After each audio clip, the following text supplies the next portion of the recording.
Boa noite a todos. Sejam mais uma vez bem-vindos à nossa casa. Quem está aqui, quem está a partir de casa, né? E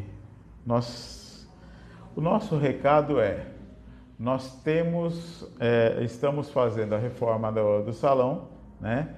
Acho que todo mundo já percebeu. Nós estamos aqui nessa sala aqui improvisada, né?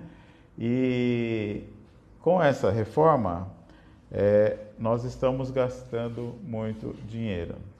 Então, nós estamos fazendo uma campanha para a gente poder arrecadar mais dinheiro, tá? Então, depois, né, vamos ver se a gente consegue falar de um por um para ver quem pode ajudar um pouquinho mais, né, durante esse tempinho aí da reforma, tá? Porque realmente, reformas, todo mundo sabe como é que é, né? É só dinheiro, né? Bom, fora isso, os passes hoje vão ser... os dois passes vão ser na mesma sala, no mesmo local, tá? Então, com os mesmos trabalhadores também. Muito bem. Então, vamos à nossa psicografia para a gente já poder começar. A psicografia de hoje é intitulada Prazeres, que diz o seguinte: eu achava que tinha triunfado na minha vida, porém, quando morri, assisti o meu grande erro. Jamais supus a vida além da morte, tampouco me preocupei com isso. O importante era a vida que se delineava dia a dia. Muitas alegrias na família, entre amigos, no trabalho, muito lazer, festa, bebidas. Na realidade, eu era irresponsável nos compromissos afetivos, era imediatista e queria meus desejos atendidos prontamente. Não respeitei meu matrimônio. Não me incomodei com quem devia. Passei pela vida e não vivi, apesar de achar que vivia intensamente. Era feliz, mas enganei-me no conceito da real felicidade, pois isso, a decepção, a desilusão, quando cheguei aqui do outro lado. Sinto-me muito comprometido com todos com quem convivi. Devo muitas considerações a quem não ajudei. Minha consciência acende alerta e não tenho paz. É uma tortura moral inquietante. De início, revoltante, porque não entendi o porquê de meu sofrimento. Façam da vida o que ela lhe ofereça. Trabalhem incessantemente pelo aperfeiçoamento e ajuda ao próximo. Apenas deixo aqui a receita que deveria ter seguido na minha última reencarnação. Essa mensagem foi recebida aqui na nossa casa em 28/4/2022. Muito bem. Então vamos aproveitar agora e vamos a nossas orações, elevando os nossos pensamentos e já envolvendo a nossa irmã Elizabeth, para que ela possa nos passar, através da palestra de hoje, para que ela possa nos passar as informações, para que nós consigamos aprender ainda mais sobre essa doutrina.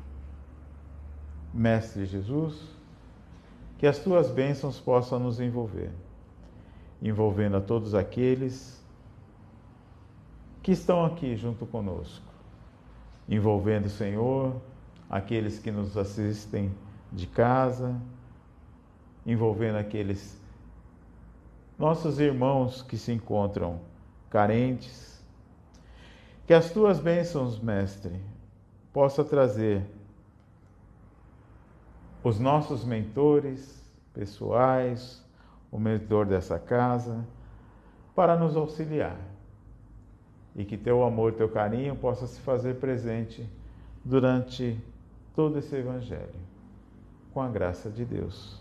Que assim seja.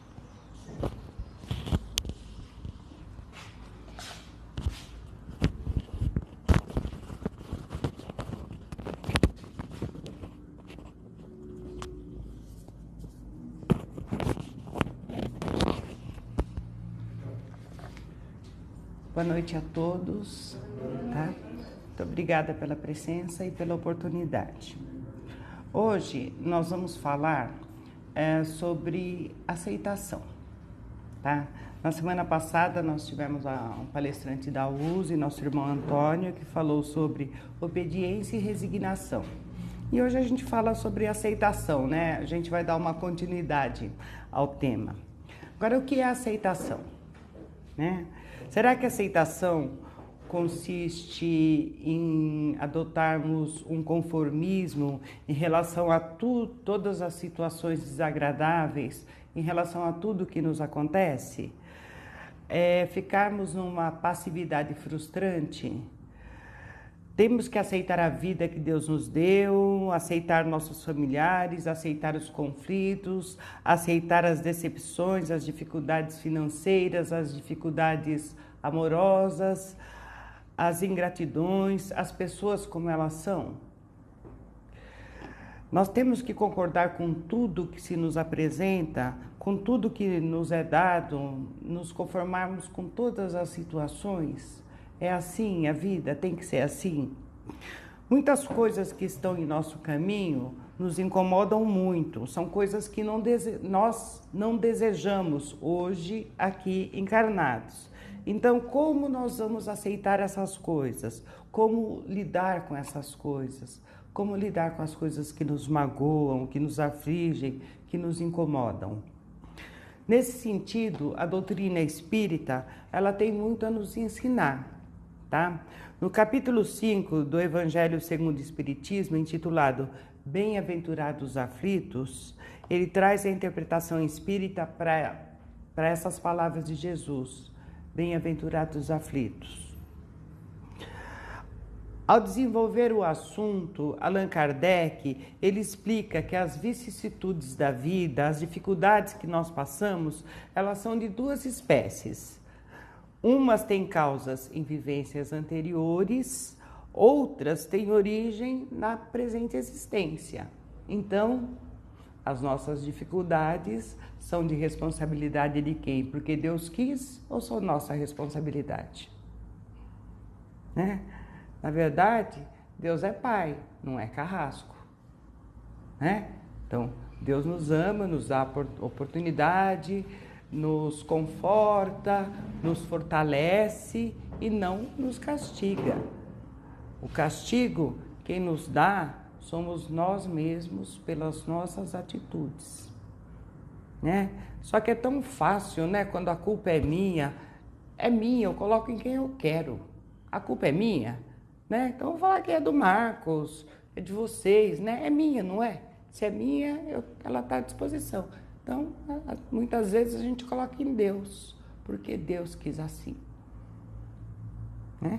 Na verdade, Ele não quis nada de ruim para nós, Ele quis tudo de bom.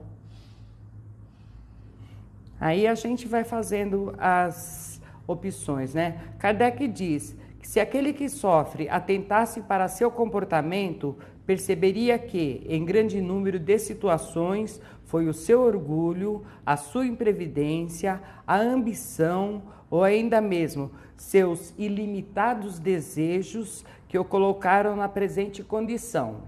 Assim, o homem evitaria muito sofrimento particular se entendesse o porquê das suas dificuldades.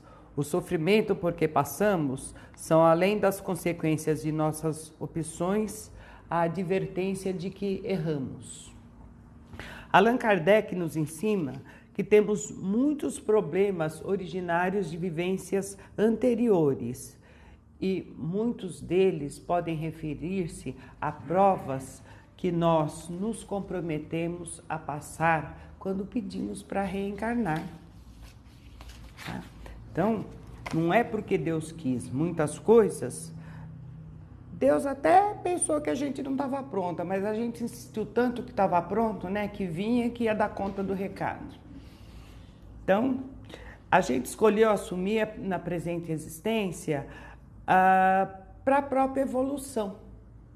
Só que a gente vem para um planeta de expiação e provas e a energia é pesada, o fardo acaba pesando mais. No capítulo 11, versículos 28 a 30 do Evangelho de Mateus, nós encontramos os seguintes dizeres: Vinde a mim, todos os que estáis cansados e sobrecarregados, e eu vos aliviarei. Tomai sobre vós o meu jugo e aprendei de mim, porque sou manso e humilde de coração, e achareis descansos para a vossa alma, porque o meu jugo é suave, o meu fardo é leve. Então, aqui a gente já pode entender que dependendo de como a gente encara a situação, o problema é mais pesado ou mais leve, tá? A gente vive estudando o Evangelho e a gente todo dia esquece que aquilo que a gente passa é porque a gente escolheu. Ou a gente escolheu por uma atitude, ou a gente escolheu para um adiantamento espiritual, tá? Fica claro que aceitar não significa não sofrer, né? Se a gente está aqui na Terra encarnado, vai ser difícil não sofrer no dia a dia, né, gente? Vai ser difícil ter 24 horas de pura felicidade. Na verdade, como estamos aqui em expiação e provas, muitas situações cotidianas são difíceis de aceitá-las. E aceitá-las não significa dar aplausos, né? Não significa que essas situações devem fazer bem para o nosso ego, né? Estou sofrendo, estou aceitando. Não, a gente tem que aceitar para que a gente tenha uma clareza para ver como resolver essa condição. Porque quanto mais a gente reluta contra um problema, muito mais difícil fica a solução. A hora que a gente fala, não, o problema está aqui e nós temos que buscar uma solução e que a gente faz isso, não com satisfação, mas a gente faz de uma forma mansa, né? E pacífica, fica muito mais fácil resolver o problema, tá?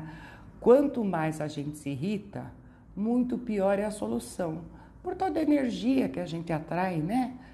E quando a gente está irritado, a gente não tem clareza de pensamento. A atitude da gente acaba não sendo a ideal para aquele momento, tá? E também fugir do problema não é a solução. Se tem um problema, ele tem que ser resolvido. Deixá-lo para depois, ele só aumenta. Parece que é fermentado, né? O problema é fermentado. Você deixa ele lá de um tamanho, você deixa ele para daqui uma semana, ele está muito maior.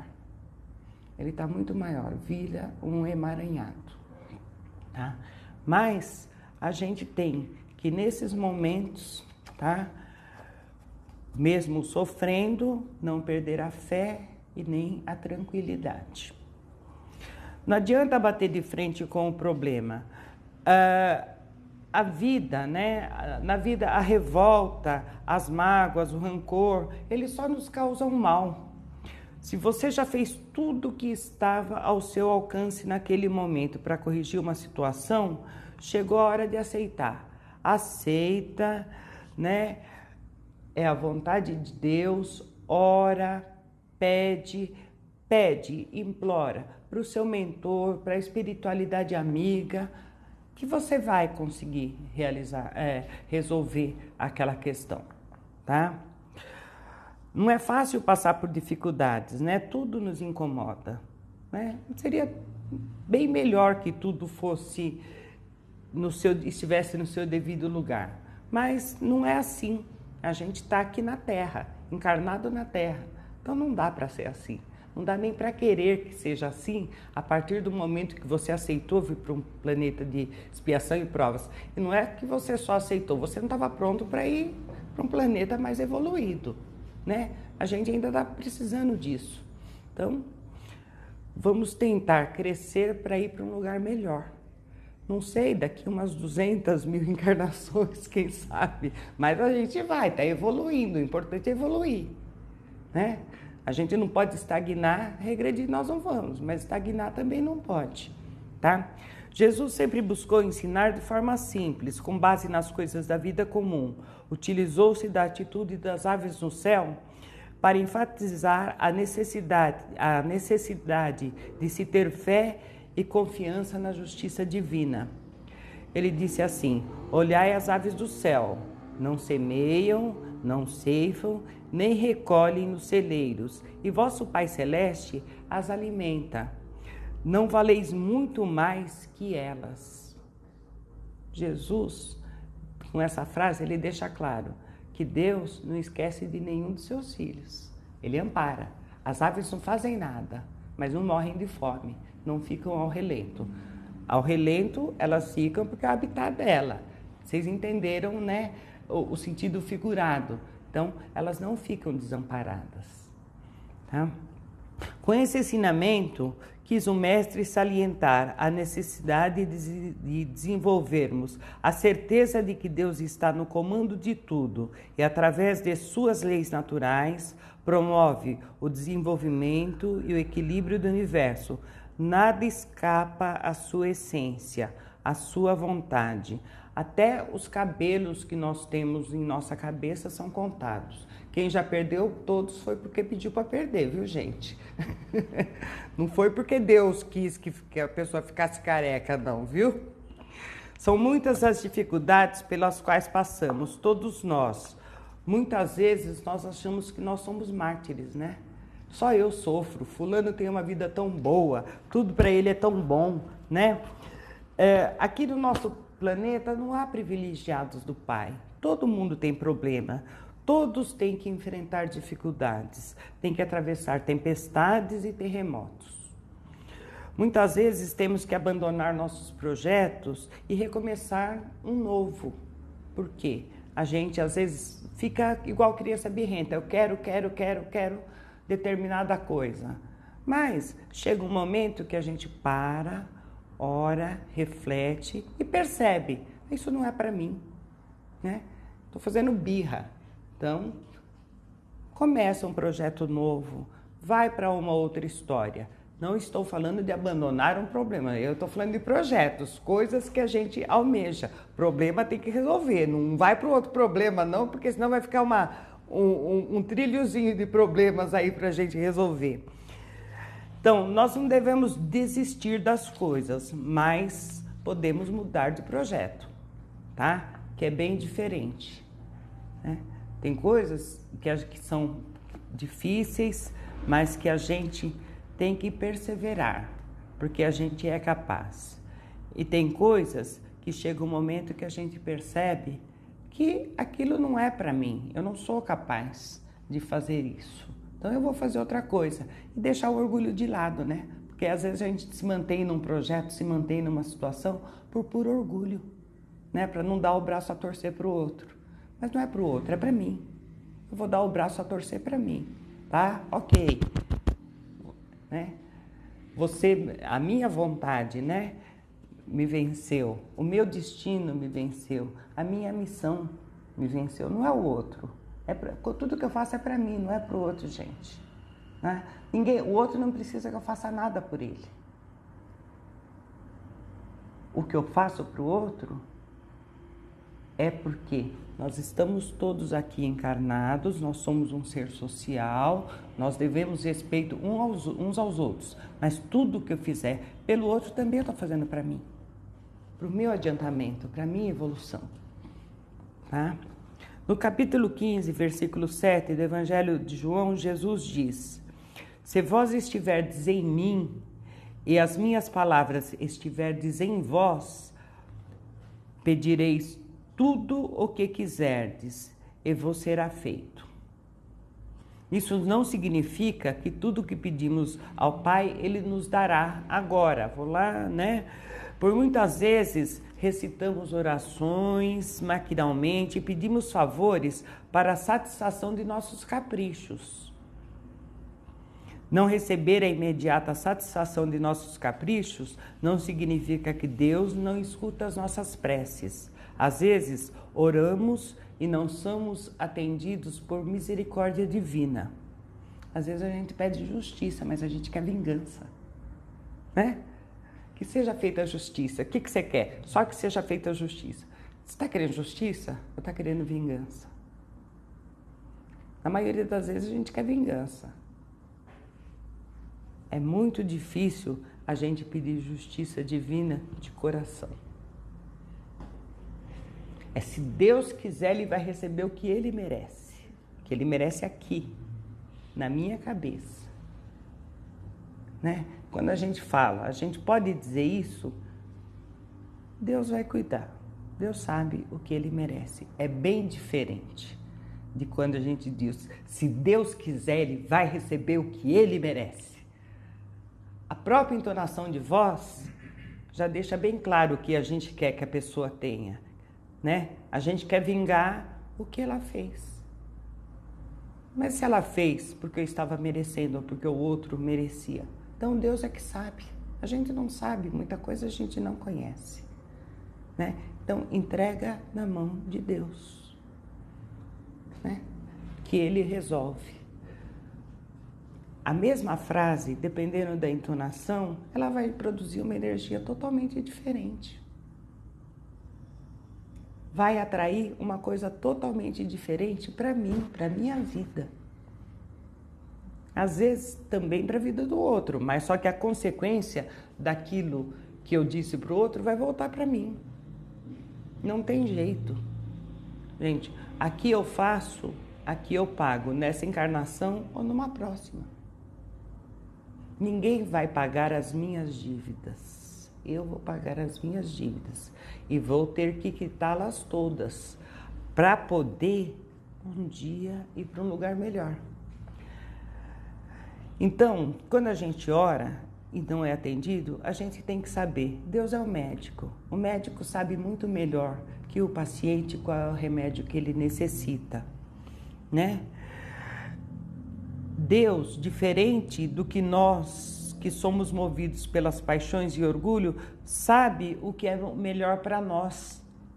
Os pensamentos de Deus são muito mais altos que os meus. Deus quer o melhor para nós, porque nos ama. Ainda somos pequenos e ignorantes. E no estado de queda ou de ignorância, o espírito necessita, antes de tudo, aprender, submeter-se e aceitar os desígnios divinos a seu respeito. Hoje,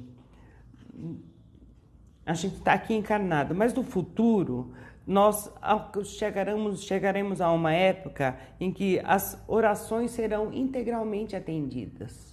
Por quê? Nós estaremos numa sintonia integral com os ensinamentos de Cristo.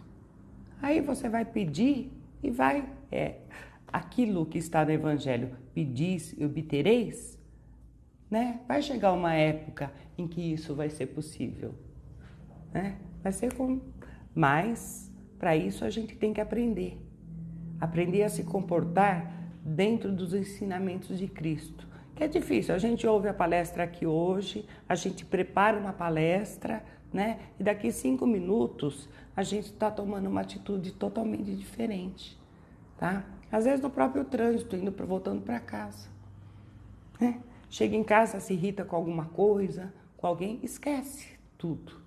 Então, não é num dia, são anos, muitos anos para a gente aprender, mas a gente vai aprender e vai atingir esse tempo.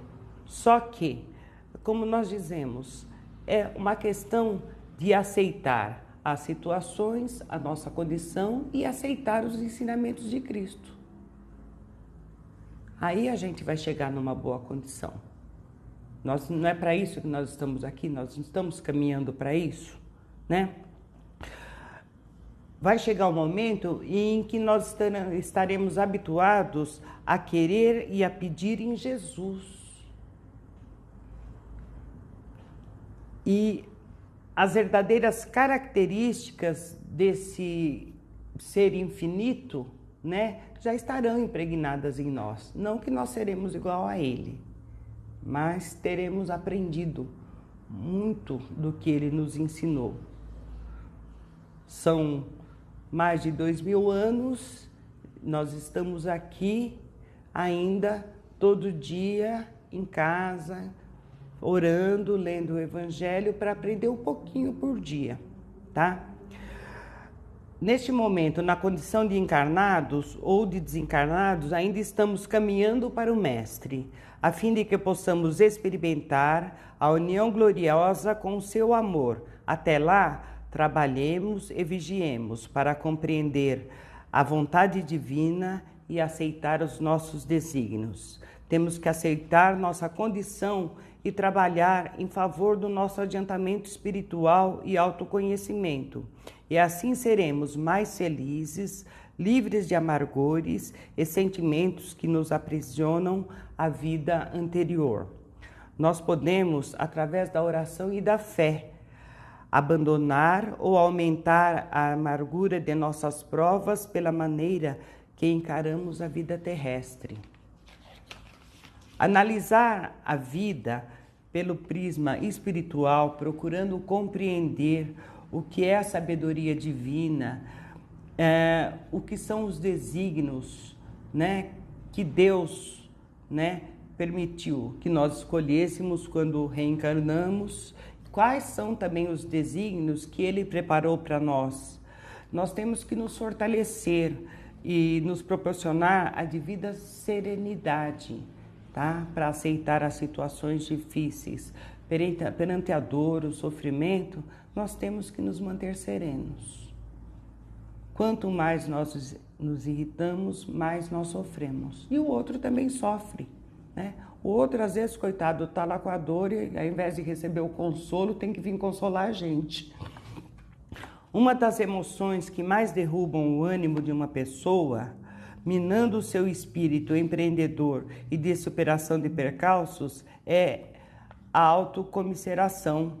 Quando nós sentimos dó de nós mesmos, nos tornamos uma criatura amarga, ressentida, frustrada, rebelde e às vezes suicida, né? Porque o suicida, ele tem pena de si, ele não aceita os problemas dele. E ele vai embora e ele sempre quer deixar alguém pensando aí que foi responsável pela atitude dele, né? Raramente, num caso de suicídio, não fica alguém pensando, se eu tivesse feito isso, não teria acontecido isso, se eu tivesse feito aquilo, se eu tivesse ido lá naquela hora, vocês sabe? Só que foi uma atitude bem egoísta dele, autocomiseração. Ele não pensou, né, em abrir mão do próprio orgulho. É muito difícil, gente, é muito difícil quando uma pessoa chega nessa situação. E normalmente a gente chega para oferecer ajuda, mas ela não aceita. Por quê? Ela está revestida, né, numa energia muito difícil. Ela cria uma capa impenetrável. E aqueles que estão ao seu lado ficam pensando sempre que poderiam ter mudado aquela situação. Mas nem sempre é possível, porque a pessoa não permite, não aceita ajuda. Quando nós experimentamos a infelicidade, não é porque Deus quis, é porque nós escolhemos, é porque nós aceitamos, é porque nós optamos. Muitas vezes nossa própria amargura ela é decorrente de nós não aceitarmos os fatos do cotidiano, de não aceitarmos as pessoas como elas são. A gente está sempre querendo mudar alguém que está ao nosso lado, tá? A gente tem uma situação, às vezes no meu trabalho eu tenho situações assim, que a pessoa chega lá, não aguento mais conviver com o fulano, porque ele faz isso. Aí eu pergunto, quando você namorava ele já fazia isso? Ah, fazia. Falei, então você casou com isso, agora você quer o divórcio disso e quer ficar com ele? Não vai dar. Não vai dar, porque você aceitou isso, achando que você fosse mudar o outro. A gente não muda o outro, gente. O outro muda a hora que ele quiser. A gente tá ali do lado, tá? Para dar apoio, mas a opção é do outro. Eu não vou buscar ninguém para vir aqui se submeter a um tratamento.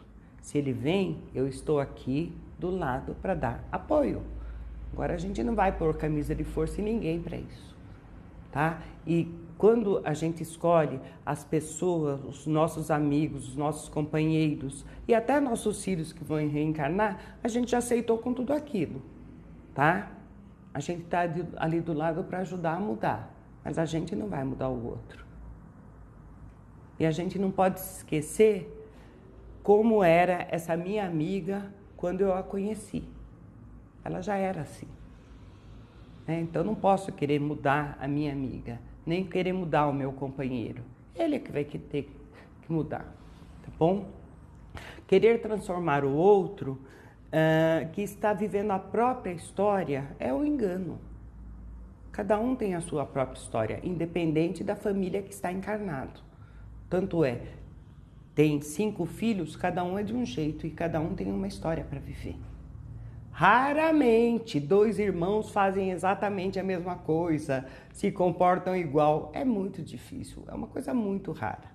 Porque cada um tem a própria história. Foi educado da mesma forma? Foi. Comeu a mesma coisa? Comeu. Vestiu-se igual, estudou na mesma escola. Mas a história dele é outra. E a gente tem que aceitar.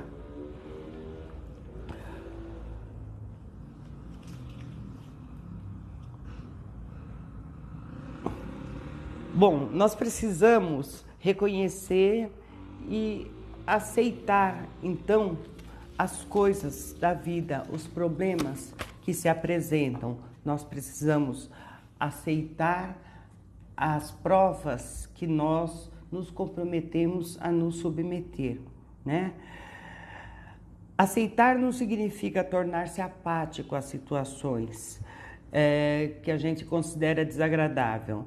A adequada atitude de aceitação implica em criteriosa e imparcial análise da realidade e a consequente adoção de medidas que tragam não a mera satisfação de caprichos e desejos, mas um legítimo bem-estar.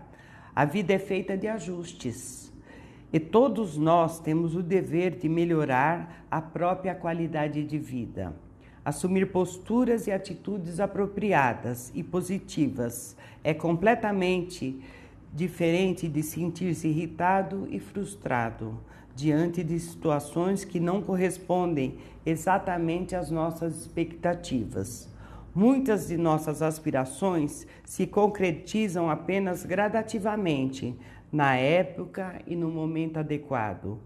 Fundamental, então, alimentarmos a crença de que a sabedoria divina sempre nos reserva algo de bom. Com isso, aceitar também consiste na sustentação de uma paciente espera, principalmente quando o nosso querer igualmente leva em consideração o bem-estar alheio. Quando deixamos um espaço em nosso coração para a aceitação dos erros humanos, tanto os nossos como os alheios, né? Mais facilmente conseguimos admitir e reconhecer que os contratempos da vida são situações que nos competem aprender e superar e a melhorar, ou simplesmente acatar, não carecendo de maiores desgastes de nossa parte.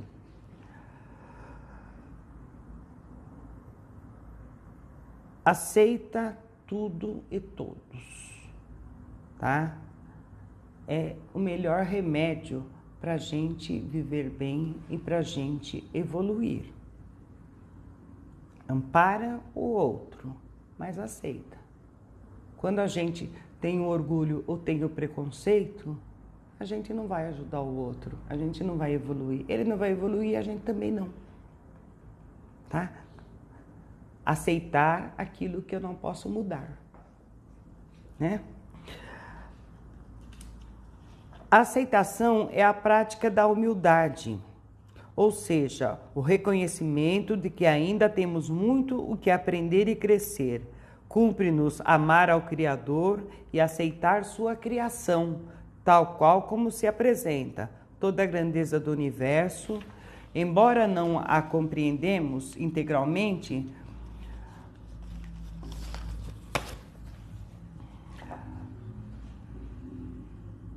ainda toda a diversificação da criação nos diversos reinos da natureza estão contidas na aceitação. Nela incluímos nós mesmos como somos, nela respeitaremos sempre o nosso semelhante, qualquer que seja a sua condição evolutiva, sua posição na sociedade, sua crença, sua cor, sua raça, seu sexo, sua idade. Quando perguntaram a Chico Xavier como ele conseguia conservar a tranquilidade ante tantas solicitações de multidões avivadas de consolo e conforto que o procuravam, ele respondeu numa única palavra: aceitação. Com essa resposta, ele nos oferece a chave mágica para não nos perturbarmos: a aceitação. Os crimes, agressões, desentendimentos ocorrem porque somos acostumados a não aceitar algo que nos aborreceu ou prejudica. O suicídio ocorre porque as pessoas não aceitam a própria história. Estamos aqui resgatando os nossos próprios débitos e temos que aceitar este fato. E além disso, temos que aceitar que a história do outro é dele e não nossa. Não importa o grau de parentesco, podemos estar aqui como âncora. Não podemos mudar a história do outro.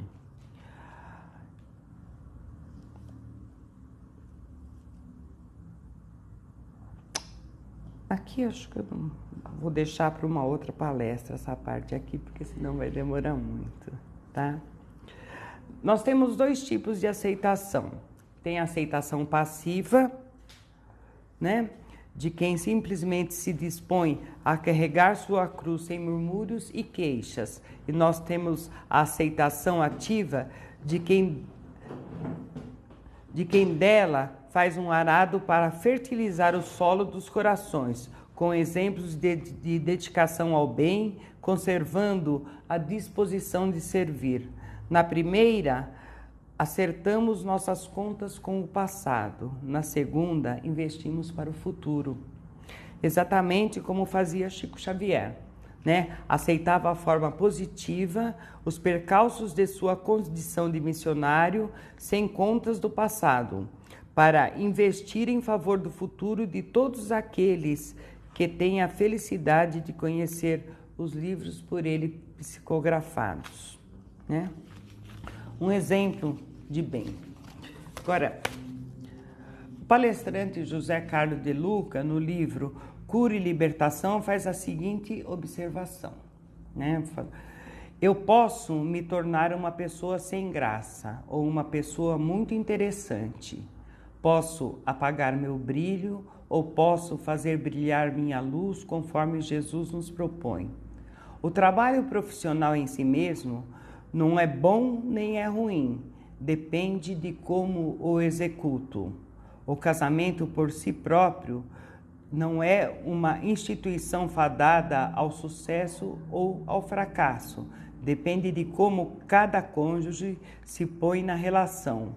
A vida não é boa nem ruim, depende daquilo que desejo, aquilo que desejo dar destaque, se ao fracasso ou ao aprendizado, se à doença ou à saúde, se à tristeza ou à alegria, se ao sofrimento ou à oportunidade, tá? Então, gente, nós estamos aqui encarnados num planeta de expiação e provas, né? Aceitamos muita coisa, muita prova antes de reencarnar. Então, a gente tem que ter consciência disso e não reclamar, tá bom? Boa noite a todos, muito obrigada, fiquem com Deus. Que Jesus nos abençoe.